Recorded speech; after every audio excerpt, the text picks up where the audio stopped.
All right, we're back. Okay, and so what we did is we stuck the jar all the way down in the water. And so if air was more dense than water, then this would be sopping wet right now. So let's see what happens. Mr. Kramer's pulling it out. Feels dry to me. Oh, that's crazy, you guys. You saw that it went all the way down into the water. That is crazy. Yeah, it's the so tissue paper super did. dry. All right, so what does that mean? What are the results? The results are that the tissue, let me try. Tissue paper didn't get wet at all. That's crazy. It stayed dry the entire time. So that's the results, and then the conclusion is, why did that happen? Why did that happen, Ms. Kramer? That happened because the air, no, I said that backwards. Yeah, the Yeah, air. the air is more dense than the water.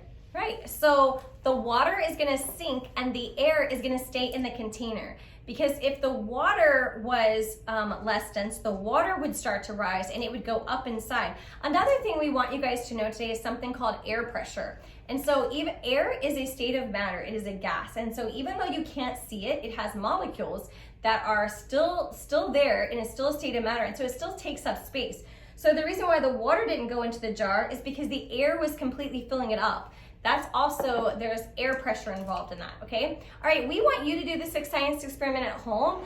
I think it would be an awesome idea if you did it in your bathtub because literally you can just take a cup into your bathtub with you. You can take a paper towel into the bathtub with you. I wonder if you could do it with a towel, like a rag? Yeah, like a rag. You stick it inside a cup or stick it inside a jar. Put it down inside your bathtub, lift it straight up. You gotta lift it up a certain way. You can't let water get into the sides, but lift it straight up.